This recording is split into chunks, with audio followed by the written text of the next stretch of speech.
초창기 이제 제가 오고 나서 한 4개월 정도는 설교를 월요일부터 토요일까지 매일 원고를 주고받으면서 했습니다. 그러니까 본문이 같으니까 요한복음 본문을 정해서 했거든요. 그러니까 유 목사님 먼저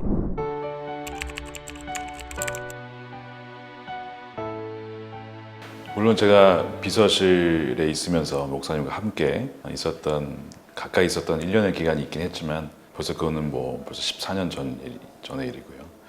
1년 반의 이 기간을 보내면서 참 많은 이야기를 해주셨어요. 저에게 설교나 목회, 리더십, 회의, 장로님과의 관계, 그다음에 여러 가지 행정적인 모든 면에 있어서 먼저 말씀해 주신 것도 있고 제가 물어본 것도 많고, 그러니까 제가 물어보는 게 더 많았죠. 왜냐하면 목사님도 자칫하면 이게 약간 제가 부담이 될 수 있었어요. 그러니까 내가 이렇게 했으니까 김다희 목사님도 이렇게 해야 됩니다가 아니고 나는 이렇게 했는데 참고하세요. 늘 그런 관점으로 말씀해 주시는 거예요.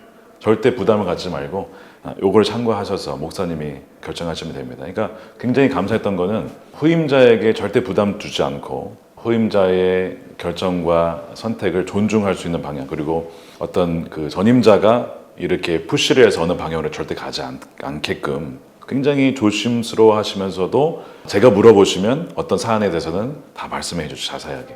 그렇게 해주셔서 굉장히 저는 마음적으로 편했습니다. 어떤 분들이 그 기간에 저만 보면 그러는 거예요.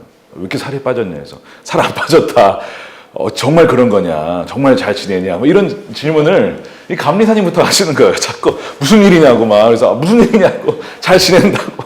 정말 잘 지냈거든요. 그다음에 이제 초창기 이제 제가 오고 나서 한 4개월 정도는 설교를 월요일부터 토요일까지 매일 원고를 주고받으면서 했습니다. 그러니까 본문이 같으니까 요한복음 본문을 정해서 했거든요. 그러니까 유 목사님 먼저 월요일 날 자기가 초안 잡은 걸 이렇게 보내주세요. 그러면 저도 이제 보고 저도 제가 잡은 걸 보고. 근데 어떤 경우는 이제 주제가 같지만 제가 봤을 땐 반반이었던 것 같아요. 반은 주제가 같았고 같은 본문을 해도 반은 좀 묵상 포인트가 달라지는. 그렇지만 그냥 교환만 하고 어떠한 얘기는 없습니다. 그냥 서로 그걸 보고 서로 그냥 그 참고를 하는 거야. 유 목사님도 저에게 이거는 이게 아니야. 이게 아니고 나는 이렇게 잡았습니다. 이렇게 보내주시면 저도 그걸 보고 목사님이 이렇게 잡으셨구나. 이렇게 해서 일주일을 같이 준비를 하면 목사님 그렇게 원고 보이면 제가 알죠. 대략 목사님 이렇게 포인트 잡으셨고 교회적으로 어떻게 가르치려고 하는구나. 그러면 대략 그런 방향들은 같이 맞춰가고 묵상 포인트가 전혀 다르다 그러면 각각을 존중하면서 목사님도 존중하고 저도 그러면서 또 성도들 입장에서는 같은 본문을 다르게 받아들이는, 그런데 크게 보면 또 같은 방향으로 가는 이런 것들을 이제 1년 동안 같이 했던, 그래서 굉장히 그것은 제 개인적으로는 유익했죠. 원고 자체를 그렇게 준비하는 과정을 일주일 동안 나눠서 하는 거는 그전에는 한 번도 경험하지 못했던 일이죠. 그럼으로써 저도 유 목사님의 설교 영향을 많이 받았지만 더 구체적으로 배울 수 있었던 시간이었고요. 이제 그 이후로 한 4개월 지난부터는 이제 잘 한다고 생각하셔서 이제 또 약간 그 설교 준비한 패턴이 좀 달라요. 목사님은 월요일날 이미 초안이 거의 50%가 나옵니다. 그리고 화수 이게 완성도를 점점 높여가는 스타일이시고, 저는 월요일부터 시작은 하지만 저는 재료를 좀 모으는 스타일입니다. 월, 화, 수, 목요일까지는 재료를 무조건 모으고요. 그러니까 요리할 때 재료 모으듯이 목요일쯤 지나야 이제 요리를 시작하는, 금토가 되어야 요리가 나오는. 좀 달라서 여기 좀 다르니까 나중에는 이제 목사님 서로 각자 이제 해도 되지 않을까 해서 어느 시점 지나가서는 이제 그냥 준비하는 걸로 바뀌었죠. 근데 어쨌든 그 과정이 굉장히 도움이 많이 됐습니다.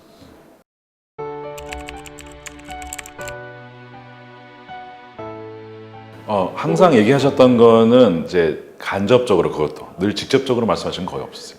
간접적으로 말씀하실 게 있고 아니면 이제 일기 때 쓸 때도 있고요. 그러니까 이제 일기일 때 본인이 이렇게 쓰시면서 이제 말씀을 준비하다 보니 하고 싶은 말씀은 많지만 결국에는 많이 전할 수 없으니 하나만 제대로 전하려고 합니다. 이제 이런 식으로 이제 하면서 본인은 이렇게 한다는 것을 얘기하시고, 또 말씀하실 때도 있어요. 결국에는 이제 부목사님들 모일 때에도 메시지라는 것이 다 할 수가 없고 결국에는 하나를 제대로 전하는 것이 중요하다. 그거를 항상 강조하시죠. 원포인트. 저도 이제 주로 설교 원포인트인데 저는 좀 내러티브 스타일로 가는 스타일이고, 유 목사님은 원포인트를 초반에 이미 그 한 주제를 초반에 설명한 거 딱 나와요. 그게. 그럼 그걸로 이제 예화를 쫙 나머지는 풀어가시는 스타일이시죠. 저는 이제 약간 기승전결이 있는 스타일이고 이제 그게 좀 다르죠. 근데 어쨌든 원포인트로 가는 거는 동일했기 때문에 큰 이견은 없었던. 제가 만약에 3대지였다 그러면 굉장히 서로 힘들었을 겁니다. 목사님도 힘들고 목사님은 계속 원포인트인데 이러셨을 거고 저는 계속 3대지 되는데 근데 그거는 다 이제 같았기 때문에 원포인트는 같았기 때문에 그런 감사했죠.